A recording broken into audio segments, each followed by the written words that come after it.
guys, welcome to my channel. My name is Valentine Lister, and today I'm going to talk about the mythology of the sun. And this isn't just any old mythology video. This mythology video is specifically for you if you are interested in learning astrology, because I am going to tie the mythology to the astrology chart and what the sun represents if you're trying to like interpret a planet or want to know more about your sun sign or what a sun sign even means. Now, if you're not interested in that astrology part, I'm still going to teach you some pretty cool mythology based on the history as I've researched it. So stay tuned for that. If you want to know the resources, by the way, that I researched, they're in the description below. I have some books there. If you're interested in learning more, you can find one of those resources, but I'm going to give you the quick and dirty today of the sun and the mythology associated with that god. So if you don't know me, my name is Valentine Lister, and on this channel, I teach about astrology, I teach about tarot, and I do a weekly forecast every week to give you the dish on each day, what's happening, and some advice for that. So if you want to know more about me and the services I offer for readings, I do astrology chart readings and tarot card readings. You can go to my website, valentinelister.com. Okay, also, I'm going to put a glyph up somewhere for the sun. A glyph is a symbol and it represents a planet or a zodiac sign. So I'm going to put up the glyph for the sun, and when you see that sun symbol, I want you to remember these myths associated with the sun, and that will really help you understand what the sun means. And you can also think of these like sunny, like golden rays behind me, the sun just shining its light no matter what. The sun is associated with the color yellow and orange, and the solar plexus, it's sunny and beautiful. And, a lot of people with like Leo risings or Leo placements or sun in the first house have this beautiful big mane because the sun is associated with Leo, the lion, and being a leader. So I'm going to get more into that. So let's do it. All right. So the first myth of the sun is just really a general myth related to the inspiration and the celebration of the sun and the sun's association with divination and mediumship. Now, a lot of times in modern astrology, we associate divination and being intuitive with the moon, and that's true too. But divination actually has a history with the sun, and part of that is because when we are doing a reading and we're learning truth or information through our intuition, there's a light shed on it. So Apollo is the god of the sun. He was born with his sister Artemis, and I talked a little bit about that mythology in the moon video.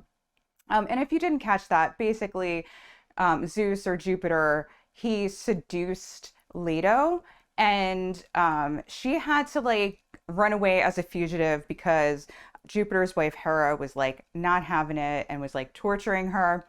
And so she finally found an island, a place to stay. And so she gave birth to twins. First, she gave birth to Artemis. Artemis grew so fast, she helped birth her baby brother, Apollo. And Apollo is also associated with the god Helios, but I'm going to focus more on Apollo today. And so when Apollo got older, he actually had a sanctuary at Delos, or is called Delphi. And there on Delphi were the Pythia. And these were actually oracles. And so this, in real like ancient Greece, ancient Rome, people would go to Delphi and they would go to oracles to figure out what was happening for their future. So if you do any type of divination, astrology reading, like do any type of like divination, there's a deep history of that in Greek culture and myth and Roman culture, which I thought was super cool. There was also a Sybils prophetess that people went to, and she was a medium, and she was they said she was kind of cray cray. But she gave the good dish on what was happening with souls coming through.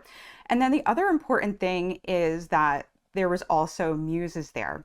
So the sun is also associated with inspiration and music and relief from pain through speaking truth through art. So the Muses, they hung out with Apollo at Delphi, and there were all kinds of muses. There were muses of like music and art, but there was also like philosophy and probably like whatever sciences they had. Probably, I think there was like medicine. They had all these different muses, and they took away man or woman or whatever's pain, okay?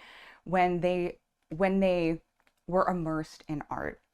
And like this inspiration, this truth through art and philosophy and just pursuing your passions, whenever a human heard it, it relieved pain. So it talks about Apollo and the sun's association with creativity and music and being childlike. And it also talks about the relief from the pain of the world when we're tuned in to our inner light and our inspiration. Ooh, so the next myth is like kind of like a little messed up. It was a lover's quarrel. So Apollo actually had a lot of trouble with relationships, and so he fell in love with a woman named Cassandra. And Cassandra was like, I totally love you, Apollo. I want to marry you. I want to be with you. And so he gave her the gift of prophecy. She would be able to see into the future. And so afterwards, she was like, I changed my mind. I don't really want to like marry you anymore, Apollo. Like, never mind. And he said, don't worry, honey. Come here. Let me give you a kiss. And then he spit into her mouth. Can you believe that? He spit into her mouth. Kind of gross. But after that, that spit put a curse on Cassandra. And after that, no one believed in what she was saying. Like, she was done. Her credibility was lost. So she'd have these great prophecies, and like no one would believe her. So that created a lot of suffering for her. So this is an association with the sun, honesty, integrity, and the importance of keeping your word. And there's something about that, right? So the sun is associated with the soul. It's our inner light, the light that never dims and is eternal. And so, like, if we don't follow our inner light guidance and like what we find true to us, we will suffer. And there's also this thing about if people catch you in a lie, if you're not true to yourself and you're living a lie, people will stop trusting you. They're not going to believe you anymore. You have to be a person of your word and have integrity. And so when it comes to the sun and the sign it rules, Leo, there's a big element of honesty and integrity. And it's like, this is who I am, for better or for worse. It also talks about Leo's ability to discredit people who are freaking liars. And I actually have seen this. I can think of like 2 Leo risings that ruined the reputation of people that were close to them who were dishonest. They exposed their lies and they were like, this person is not what they're representing to be. And they really did like do like complete and total damage. You know, when I think of complete and total damage, I think of like Scorpio, right? But no, Leo can actually also like just demolish someone's reputation if they're a lying bitch, okay? The next story is also a love affair with Apollo. He had some bad love affairs, like I said. So he fell in love with the nymph Daphne. Nymphs were super hot and sexy and sexual. And he fell in love because Cupid pulled his arrow, shot Apollo in the heart. So Apollo was just overcome with love for Daphne. And Daphne did not love Apollo back, and she was really freaked out. So she started running away from Apollo, and Apollo kept pursuing her, and he just would not stop. And so Daphne like prayed to her dad. I guess I don't know if he was like passed away. I forget what part of the story is, but his name was Peneus, and she prayed to her father Peneus to just relieve her suffering of having to run away from Apollo. And so Peneus heard her, the gods heard her, and she was turned into a laurel tree. And so Apollo still loved Daphne and still loved her as a tree and was like, no matter what, Daphne, I love you. I'm going to take your laurel like laurel branches, and I'm going to turn it into a wreath and put the wreath on my head, and I'm going to put it on my instrument, the lyre. I talked about that in the Mercury video. And I'm going to associate the laurel tree with celebrations and victory in battle. So this talks a lot about the persistence of the sun, how the sun can be too much, right? If you think about when it's hot, if you're in an area where it's like summer, hot, the sun can be too much. It can burn you, and it's hard to get away from it. You know, like when it's cold, we can put on layers, but when it's super hot, like sometimes you're just hot if you're outside, you don't have air conditioning, and you can take off layers, but you're still hot. The sun doesn't give up, and the sun is persistent. So if you have a strong sun placement, have Leo placements in that area of life, you will not give up on what you love, and you will let people know, and like you will not stop letting people know what you want and what you need, and you will demand that no matter what in your love relationships. And so that can be really good. Like the sun doesn't stop until it finds something that it loves, but it can be really overbearing and really kind of suffocate people a little bit, or be like too overbearing, and people just feel like it's too much and may like run away from the sun's energy. Um, and so, you know, it has its pros and cons, but also it speaks again to the sun's love of integrity and honesty. Daphne was very clear about how she felt, and even though Apollo was way too much, he still respected Daphne and still honored her after. It also represents the sun's association with celebration, right? Playing, like celebrating everything in life, even like a lover scorning him, and triumph and victory and celebrations. Okay, the next myths, I'm going to go through like 3 of them quick. These are just a couple of quick like love affairs from Apollo. It's Hyacinthus, Cyparissus, and Coronis, and Marpessa. So actually with Coronis I'll do separately because that's a little longer. But with Marpessa, she was a maiden who was forced to choose between a human named Midas and Apollo, and she was given a choice. She didn't promise anything before that, so don't worry, she didn't end up like the others, but she actually chose Midas the human because she felt that the sun would abandon her when she was in older age. So this is about, I think that myth is about whether we pursue our love and our passions or not. And sometimes we feel like maybe we have that art career or something like that's our wildest dreams and we want to pursue it, but it's not necessarily the secure path. And sometimes we choose not to pursue it. Sometimes we do choose the safe path because we just feel like in our soul, like that dream is too much for us and there's no way we're going to pursue it. So that was kind of sad, but not the worst myth.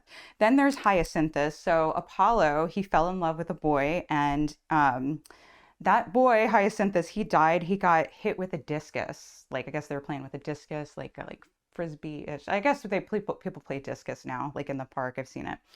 And Apollo was heartbroken, and so he turned Hyacinthus into a flower.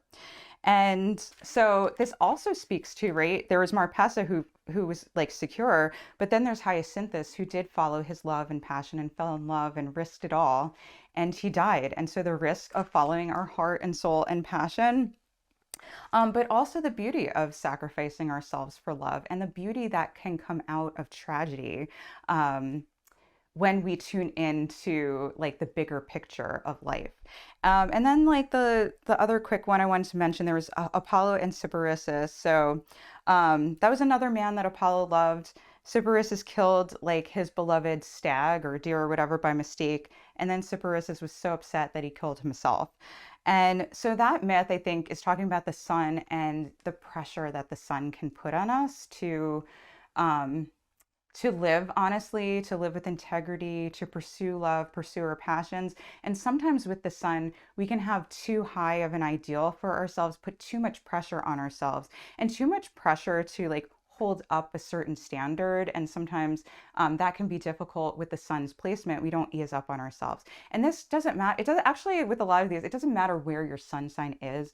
The sun sign is pushing us forward to take action in life and to be motivated to like just do anything, to take any type of action. And a lot of times we can feel like if we're not living up to what it is we are pushed forward to do, it can really devastate us, and it can lead to some heartbreak. Okay, and here's where Apollo was betrayed by yet another lover. It was so messed up. So Apollo fell in love with a maiden named Coronis, and they were together, and she was like having his child, and he found out she was unfaithful, so he killed her. And Coronis is like, "What are you doing? I'm carrying your child. Can't you just like, couldn't you have just waited or at least like save the baby?" And he's like, "Good point." So he saved his baby. His baby's name was Asclepius. And so Asclepius, he gave to the centaur Chiron, who was this like really wise centaur who like taught people. And so Chiron raised Asclepius and taught him the healing arts and the medicinal arts. So this talks about like the sun's association with vitality, health, wellness, and healing. Okay, and these last myths are kind of gnarly, but I think it's like, don't question your passion. So, or don't question what like your soul is asking you to do or what you feel called to do, I guess, because we have this satyr Marsayas who challenged Apollo to a musical contest. And, you know, he was a satyr, he was like an earth god. And he's like, whatever I'm creating on earth is better than the music you're giving Apollo. And so Marsayas lost. And Apollo did not take it easy on him. He flayed him. So, which is a pretty gruesome way to die. And so it talks about like the sun's like how the sun can be really harsh. The anger of the sun, it's where we find our anger at people trying to like one up us or say they're better than us or like question us, and also not questioning what the gods are having you do. Like don't question your life, because the gods know what's best, and you're going to suffer if you question the divine. And so also you can be made to look like a fool. So Midas, we have the next one is we have King Midas who worshipped Pan, right? The god Pan, the earth god. He's associated actually with Capricorn. And so I don't know, Midas had Pan do a musical challenge with Apollo. It didn't end up as bad. But Midas really thought Pan would do better than Apollo. Like he thought his own creation would do better than one of a god. And like that was a big no-no again. So Apollo won, and he turned Midas into an ass. And he's like, you look like a fool. You think you can be more inspirational than God or create art or beauty that's better than God, and you're a fool. You're not going to do it. Okay, and before I wrap up, I do want to mention the god Helios, who is also associated with the god of the sun. So there's not as many myths with Helios, but he basically was the god with beautiful golden rays. And, you know, in the morning, he would ride his chariot of horses over the earth and basically bring the sun over the earth. The sun would rise, the sun would set, and it was really glorious. And so basically, there's one story where he brought his son to like ride the chariot. He was like acknowledging, I think, like his paternity with like his son, his youth. And his son, he said, you get like one wish, right? And you can wish for anything. His actual son, like he's representing like SON versus SUN. And so the son wanted to ride the chariot and ride it, you know, around the world. And Helios like shook his head and he was like, I know it's going to happen, but I made a promise. So the son keeps his promise. And he said, okay, I'm going to give, he's like, I don't think you're ready for this, but I'm going to give you the reins because I promised it. And so his son took the reins and he went over the earth and he crashed and he died. And it was kind of like, you know, I think this myth talks about really like tuning into your inner guidance before you take action. And also, if you are using divination, if you are like meditating on an answer, you're speaking with like your spirit guides or your angels or God or, you know, the universe, and you're asking for feedback, waiting for an answer, but also respecting that answer that comes through and knowing that we don't necessarily know all of the answers, and we may be set up for disaster if we're not listening to our inner guidance and our wisdom. All right, hope you guys enjoyed the myth mythology of the sun. If you like this video, make sure to like, subscribe, hit the bell. Share this video out if you think people should know the myths behind the planets in astrology, about the gods and the goddesses. And I will see you guys soon. If you like this video, make sure to like, subscribe, and hit the bell to be notified for whenever I release a new video every single week.